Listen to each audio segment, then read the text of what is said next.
My dear students, कैसे हैं आप लोग।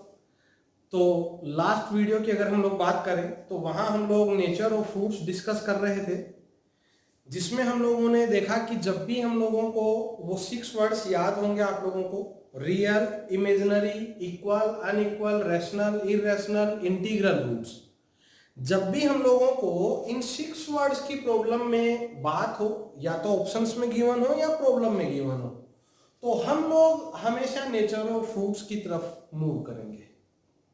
क्लियर है सब लोगों को। और जब भी प्रॉब्लम नेचर ऑफ फ्रूट्स का होगा तो हम लोग कल ये डिस्कस कर चुके हैं कि हम लोगों का पूरा कंप्लीट जो ध्यान है वो सिर्फ और सिर्फ किधर जाएगा, डिस्क्रिमिनेंट यानी कैपिटल डी पर।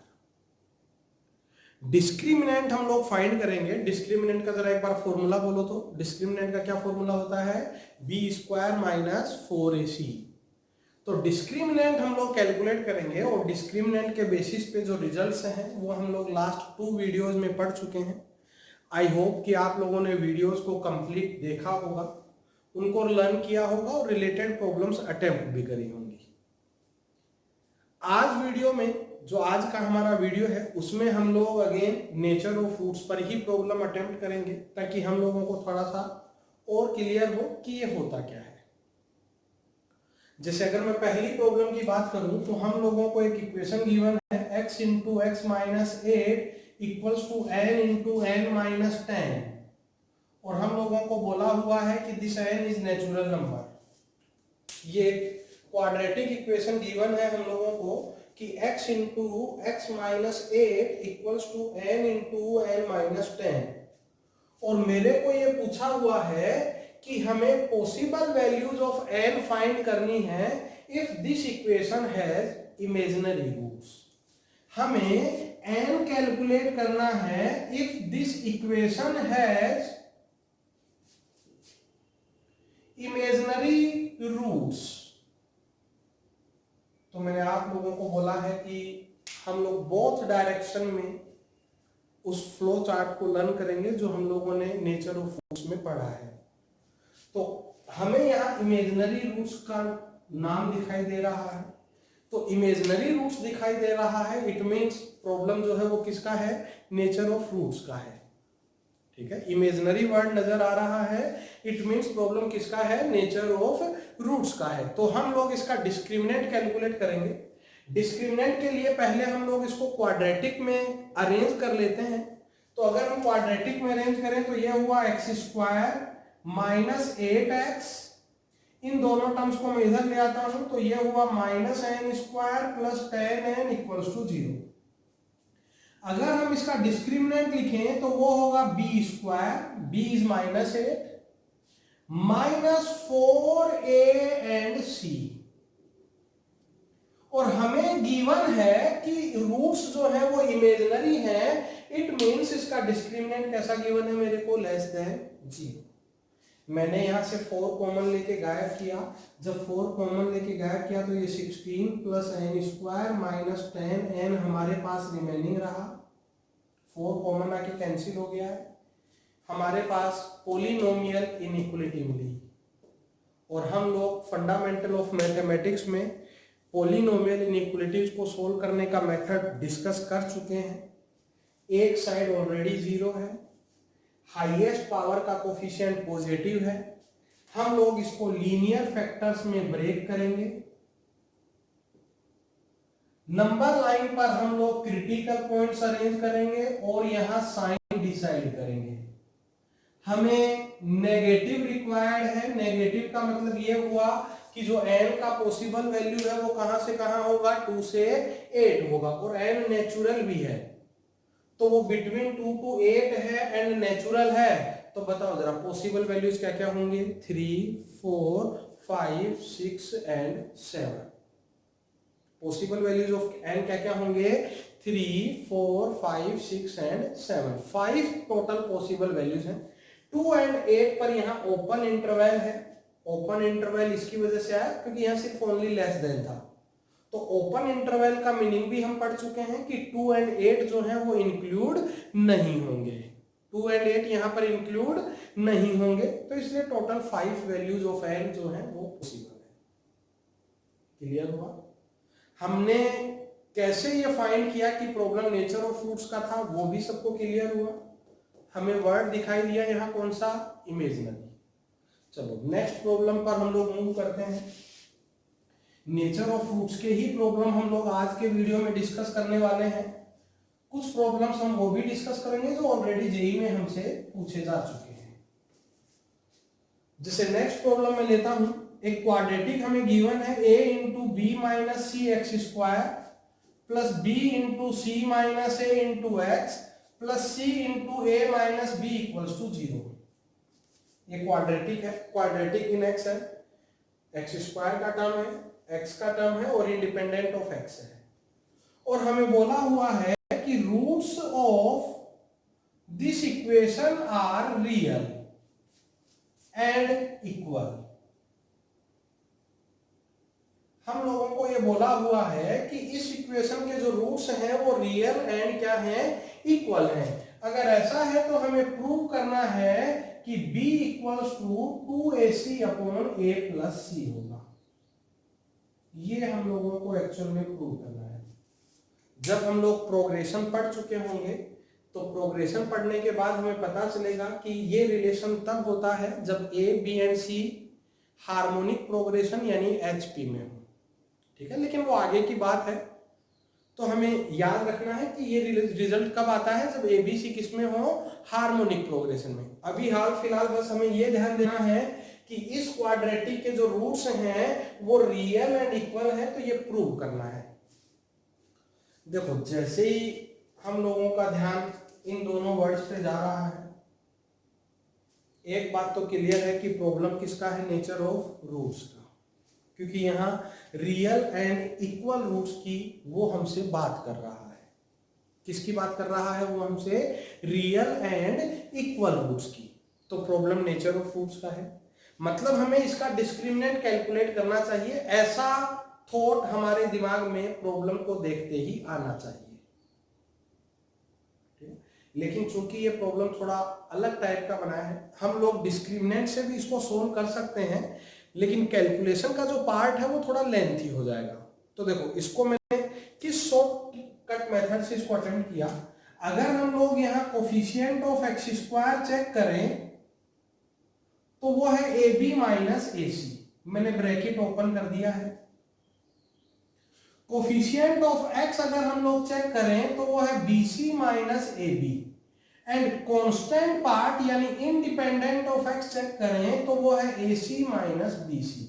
और अगर हम लोग इन तीनों का सम कैलकुलेट करें तो चेक करो वो आ रहा है 0। ए बी से A B cancel, B C से B C cancel, A C से A C cancel. Coefficient of x square, coefficient of X and constant, तीनों का जो सम है वो कितना आ रहा है, 0।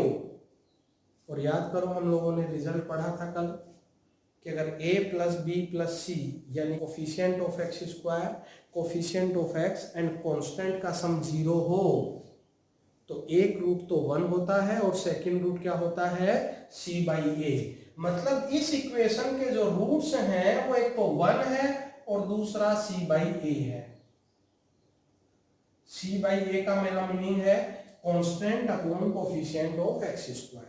तो एक रूट तो इसका 1 है और सेकंड रूट क्या है, c बाई a। यहां तक किसी को कोई प्रॉब्लम है, ठीक है। चलो हम लोग आगे बढ़ते हैं। तो ये हमने इसके रूट्स कैलकुलेट कर लिए यूजिंग ऑब्जर्वेशन, और हमें गिवन है कि ये दोनों रूट्स आपस में कैसे हैं, इक्वल। ये जो दोनों रूट्स हैं ये आपस में कैसे हैं, इक्वल हैं। तो मैंने इनको इक्वेट कर दिया है, बस क्रॉस मल्टीप्लाई करना है। जैसे ही हम लोग क्रॉस मल्टीप्लाई करेंगे, AC को उधर और BC को इधर शिफ्ट किया, हमारे पास B का रिक्वायर्ड वैल्यू मिलने लगेगा जो हमें प्रूव करना था। अगर हम लोग इस प्रॉब्लम को डिस्क्रिमिनेंट से अटेम्प्ट करते, जो डायरेक्ट हमको देखने पे पता चल रहा है, तो जो कैलकुलेशन वाला पोर्शन है वो थोड़ा सा लेंथी हो जाता। तो हमें प्रॉब्लम को थोड़ा ऑब्जर्व भी कर लेना चाहिए। हो सकता है ऑब्जर्व करने से कोई प्रॉपर्टी हमको वहां यूज होती हुई नजर आ रही हो। बहुत अच्छा प्रॉब्लम है। सब लोगों को स्टार बना के कॉपी में अच्छे से नोट भी करना है इसको। हम लोग नेक्स्ट प्रॉब्लम पे मूव करते हैं। तो नेक्स्ट प्रॉब्लम थोड़ा आसान एग्जांपल मैं ले लेता हूँ आप लोगों के लिए। तो हम लोग, जैसा आप लोग जानते हो कि नेचर ऑफ फ्रूट्स डिस्कस कर रहे हैं, एंड आई होप कि आप लोग समझ भी रहे होंगे और वीडियोस को एंजॉय भी कर रहे होंगे। ठीक है, चैनल आपने सब्सक्राइब कर ही दिया होगा, ऐसा मैं मानता हूं। तो अगर हम लोग नेक्स्ट प्रॉब्लम करें, तो नेक्स्ट प्रॉब्लम में हम लोगों को एक क्वाड्रेटिक गिवन है। 1 सेकेंड।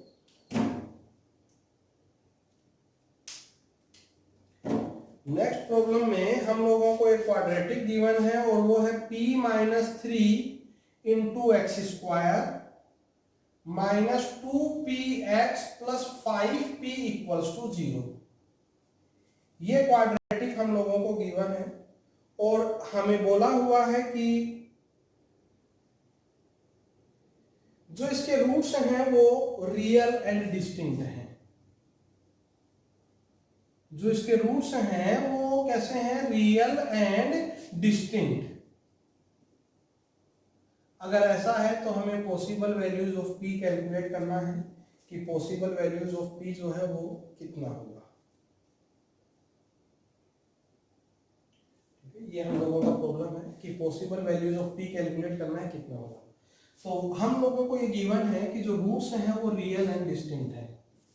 और हम लोग जो नेचर ऑफ फ्रूट्स का फ्लो चार्ट ड्रॉ किए हैं लास्ट टू लास्ट वीडियो में, वहां हमने पढ़ा हुआ है कि जब भी हमें roots real and distinct given हो, इट मींस जो इसका डिस्क्रिमिनेंट होगा वो ग्रेटर देन क्या होगा? 0 होगा। डिस्क्रिमिनेंट कैसा होगा बोलो जरा? Greater than 0। तो अगर हम लोग इसका डिस्क्रिमिनेंट लिखें वो होगा बी स्क्वायर। मैंने आप लोगों को बोला है कि कभी भी हम लोग डिस्क्रिमिनेंट का फॉर्मूला नहीं लिखेंगे। B square minus 4a into C, और ये ग्रेटर देन 0 होगा। यस और नो? ये हुआ 4p स्क्वायर माइनस ये हुआ 20p इंटू p माइनस 3, ये ग्रेटर देन 0 होगा। मैंने 4 कॉमन लेके रिमूव किया और यहाँ p भी कॉमन है, तो हमारे पास यहाँ रिमेनिंग रहा p माइनस ये रिमेनिंग रहा 5 इंटू p माइनस 3। अगर हम लोग इसको सोल्व करें तो ये हमारे पास होगा 15 माइनस 4p और ये ग्रेटर देन 0। हमें बहुत आसान सा पॉलिनोमियल इनइक्वालिटी मिलने लगा। फैक्टर्स ऑलरेडी गिवन है, लेकिन इस फैक्टर में हाईएस्ट पावर का कोफिशिएंट पॉजिटिव नेगेटिव है, तो हम इस फैक्टर को नेगेटिव नंबर से मल्टीप्लाई करेंगे। जैसे ही हम नेगेटिव नंबर से मल्टीप्लाई करेंगे तो इनइक्वालिटी साइन क्या हो जाएगा? चेंज। क्रिटिकल पॉइंट्स है 0 एंड 15/4। ये मैंने साइन डिसाइड किया। हमको नेगेटिव वैल्यूज रिक्वायर्ड है, तो नेगेटिव वैल्यूज के लिए p बोलो जरा कहां से कहां है? 0 से 15/4 तक है।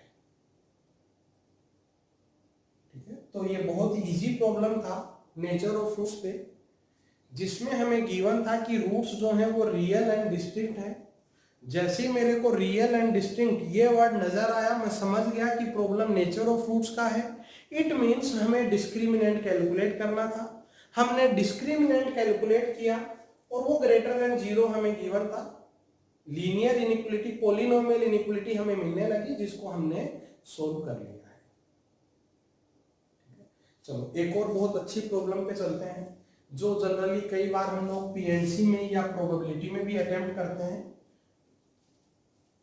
हम लोगों को बोला हुआ है कि एक इक्वेशन है, क्वाड्रेटिक इक्वेशन है, ax square plus bx plus 1 equals to 0। a and b की जो पॉसिबल वैल्यूज हैं वो आइदर 1, 2, 3, 4 एंड 5 है।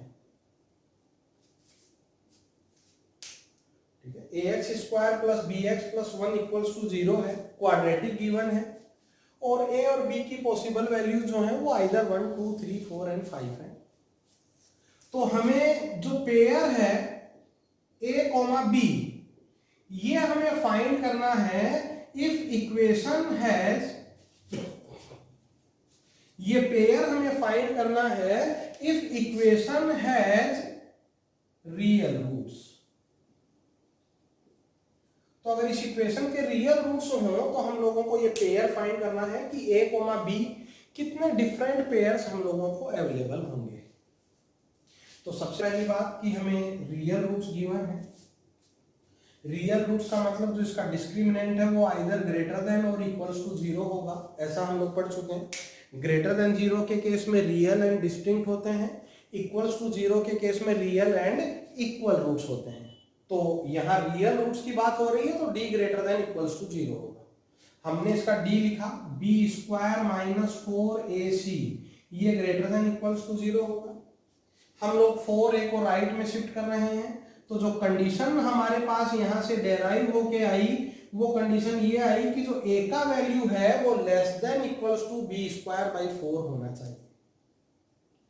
a का वैल्यू क्या होना चाहिए? Less than equals to b square by 4। तो पॉसिबल वैल्यूज ऑफ a निकालते हैं, जिसके लिए मैंने यहां पर b पर कंडीशंस लिखी। b 1 हो सकता है, 2 हो सकता है, 3 हो सकता है, 4 हो सकता है, और लास्ट b का जो वैल्यू है वो 5 पॉसिबल है। तो अगर b का वैल्यू 1 है तो जो कंडीशन बना वो बना a less than equal to 1/4। कोई भी ऐसा वैल्यू पॉसिबल नहीं होगा जो 1/4 से छोटा हो। अगर b हम यहां 2 रखें तो a होगा less than equal to 1, possible value of a होगा ओनली 1। अगर हम b को 3 रखें तो ये होगा 9/4, पॉसिबल वैल्यूज होंगे 1, 2। अगर हम लोग 4 रखें तो ये होगा 4, पॉसिबल वैल्यूज होंगी 1, 2, 3 एंड 4। और अगर हम लोग 5 रखें तो ये होगा 25/4, मतलब पॉसिबल वैल्यूज होंगी 1, 2, 3, 4 एंड 5। तो अगर हम डिफरेंट पेयर्स की बात करें तो एक pair 1, 2, second pair, third pair. Second pair third pair कैसे बना? 1, 3, 2, 3। क्लियर है सब लोगों को? तो 1, 2, 3, 7 and 12। How many different pairs are possible? 12 pairs. ठीक है। और अगर हमें पेयर लिखने होते तो पहले हमें a का वैल्यू लिखना है, बाद में b का वैल्यू लिखना है। ध्यान रखना जो पेयर होता है उसमें ऑर्डर इंपॉर्टेंट होता है। तो जो यहां हम फर्स्ट एलिमेंट लिखेंगे वो a का होगा और सेकंड एलिमेंट किसका होगा? b का होगा। तो 1, 2, 1, 3, 2, 3, 1, 4, 2, 4, 3, 4, 4, 4, 1, 5, 2, 5, 3, 5, 4, 5 एंड 5, 5। ये हमारे पॉसिबल पेयर्स यहां पर होंगे। क्लियर है? सेम प्रॉब्लम हम लोग पीएनसी में भी अटेम्प्ट करते हैं एंड प्रोबेबिलिटी में भी अटेम्प्ट करते हैं। तो बस कंडीशन ये था कि रियल रूट्स हैं। रियल रूट्स होने का मतलब ये हुआ कि discriminant greater than equals to 0 होगा। वहां से हम लोगों ने relation between A and B calculate किया। जैसे ही हम लोगों ने relation between A and B calculate किया, हम लोगों ने टेबल बना लिया।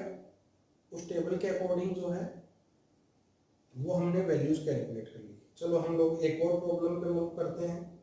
जो प्रॉब्लम जो है हमसे जेई में ऑलरेडी पूछा जा चुका है। बहुत अच्छा प्रॉब्लम है, थोड़ा ध्यान से देखना। जेई में हमसे पूछा जा चुका है। मैं सेम प्रॉब्लम यहाँ अटेम्प्ट करता हूँ। हम लोगों को बोला हुआ है कि एक क्वाड्रेटिक इक्वेशन है। मैं क्वाड्रेटिक सामने बोर्ड पे लिख रहा हूँ। क्वाड्रेटिक इक्वेशन है x² plus 2 times a plus b plus c into x plus 3 lambda times ab plus bc plus ca equals to 0। ये क्वाड्रेटिक है। और हम लोगों को बोला हुआ है कि जो a b c हैं ये डिस्टिंक्ट रियल नंबर्स हैं एंड ये साइड्स ऑफ ट्राइंगल भी है। लैम्डा भी जो है वो रियल है। लैम्डा भी जो क्या है? रियल है।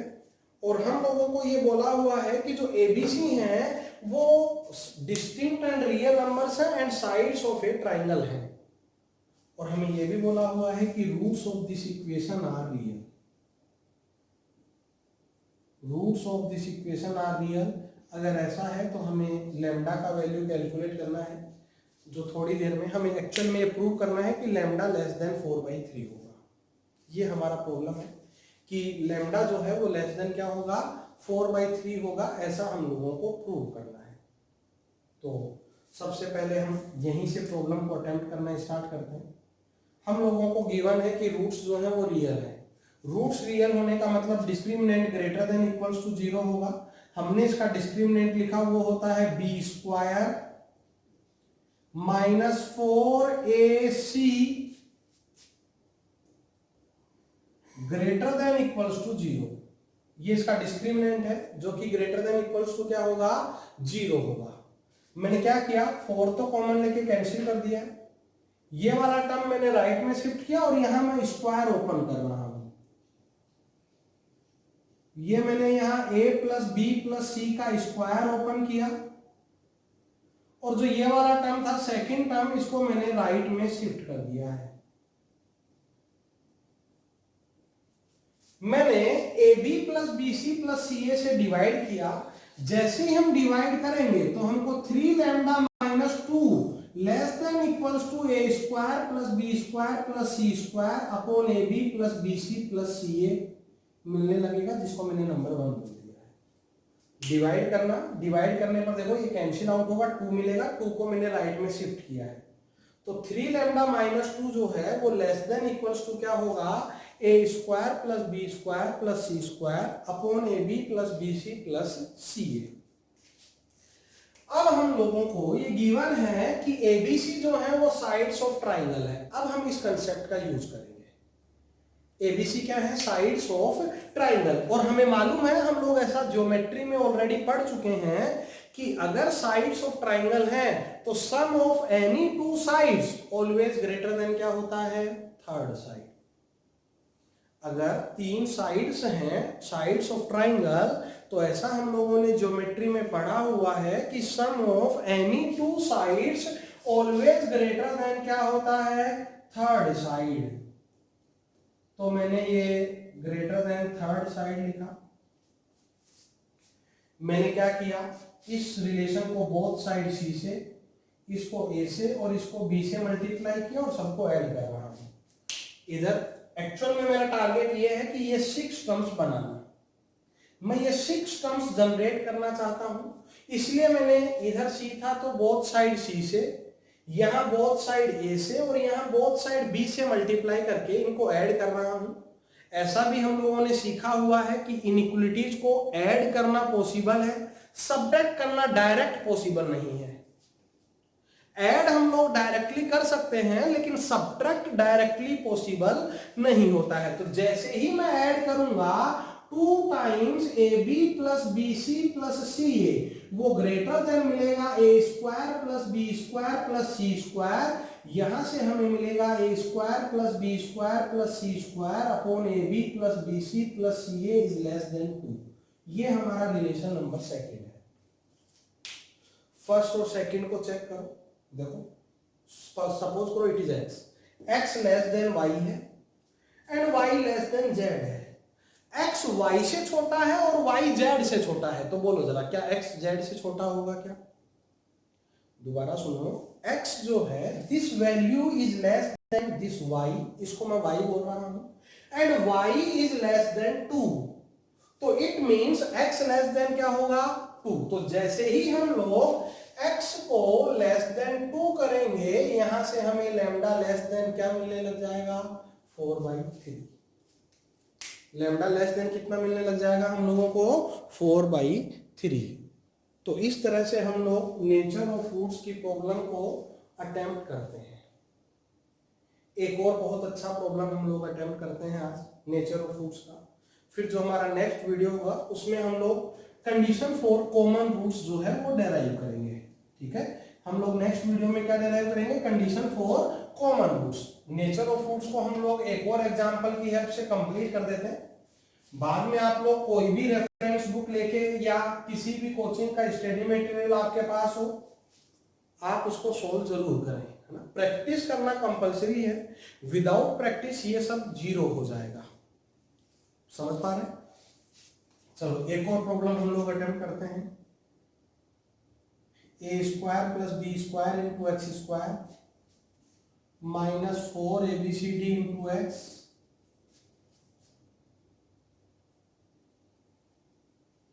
सॉरी, यहाँ a पावर 4 b पावर 4 कीजिए, -4 ABCD into X, c power 4 plus d power 4 equals to 0। ABCD जो है वो रियल नंबर्स है, ऐसा मेरे को बोला हुआ है। हमें प्रूव करना है कि इस इक्वेशन के जो रूट्स हैं, prove that roots of this equation are either imaginary or real and equal. हमें प्रूव करना है कि इस इक्वेशन के रूट्स या तो इमेजिनरी होंगे या फिर अगर रियल है तो इक्वल ही होंगे। इट मीन्स हम इसको सेकेंड लैंग्वेज में ऐसा भी समझ सकते थे कि हमें प्रूव करना है कि इस इक्वेशन के रूट्स रियल एंड डिस्टिंक्ट कभी नहीं होंगे। समझ गए? जो ये इक्वेशन मैंने सामने बोर्ड पर लिखी है, हमें प्रूव करना है कि इस इक्वेशन के जो रूट्स हैं वो रियल एंड डिस्टिंक्ट, मतलब d ग्रेटर देन 0 कभी नहीं होगा। या तो इसके रूट्स इमेजिनरी होंगे यानी d लेस देन 0 होगा, या फिर इसके रूट्स रियल एंड इक्वल होंगे यानी d इक्वल टू 0 होगा। तो अगर हम मैथमेटिकल बात करें तो एक्चुअल में हमें यह प्रूव करना है कि जो इसका डिस्क्रिमिनेंट है वो always less than equals to क्या है, 0 है। ऐसा हम लोगों को एक्चुअल में प्रूव करना है कि जो इसका डिस्क्रिमिनेंट है वो लेस देन इक्वल टू क्या है, 0। तो चलो हम लोग इसका डिस्क्रिमिनेंट कैलकुलेट करते हैं। डिस्क्रिमिनेंट होता है b स्क्वायर -4ab, ये इसका डिस्क्रिमिनेंट है। हम लोग इसको सोल्व करेंगे और प्रूव करेंगे कि ये always less than equal to 0 है। तो सबसे पहले तो ये -4 का स्क्वायर 16 बना।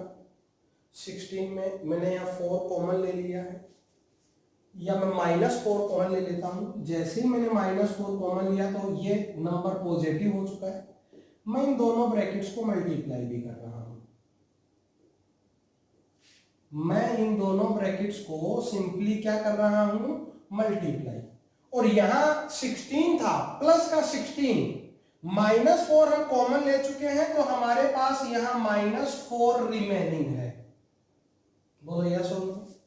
देखो अब हमने क्या किया, इस टर्म को और यहां से 2, 4 है वहां से 2 मैंने कंबाइन किया। मैं एक बार लिखता हूं, ये वाला टर्म लिखा, मैं b पावर 4 d पावर 4 लिख रहा हूं और वहां से 2 लिख रहा हूं। और जो रिमेनिंग टर्म्स हैं यानी ये और -2 यहां से रिमेनिंग है, a power 4 d power 4 b power 4 c power 4 और ये -2 रिमेनिंग है, वो एक साथ लिखा है मैंने। ध्यान से चेक करो, ये जो टर्म है ये टर्म हमें -4 into A square C square minus B square D square का होल स्क्वायर मिलने लगा, और वो A square D square minus B square C square का होल स्क्वायर मिलने लगा। जो इसका डिस्क्रिमिनेंट है वो डिस्क्रिमिनेंट इतना लिखा हुआ है मैंने। और देखो परफेक्ट स्क्वायर हमेशा नॉन नेगेटिव होता है, तो फर्स्ट टर्म भी नॉन नेगेटिव, सेकेंड टर्म भी नॉन नेगेटिव। ये जो फर्स्ट टर्म है परफेक्ट स्क्वायर है, नॉन नेगेटिव है। सेकेंड टर्म भी परफेक्ट स्क्वायर है, ये भी नॉन नेगेटिव है। और नॉन नेगेटिव नंबर्स का सम भी कैसा होगा, नॉन नेगेटिव। और नॉन नेगेटिव को हमने -4 से मल्टीप्लाई किया, मतलब ग्रेटर देन इक्वल्स टू 0 को, ये ग्रेटर देन इक्वल्स टू 0 है नॉन नेगेटिव, उसको हमने -4 से मल्टीप्लाई किया तो हमें वो क्या मिलने लगेगा, लेस देन इक्वल्स टू 0। और अगर discriminant less than equals to 0 है, इट मींस उसके जो रूट्स हैं वो आइदर इमेजिनरी होंगे और अगर रियल है तो वो इक्वल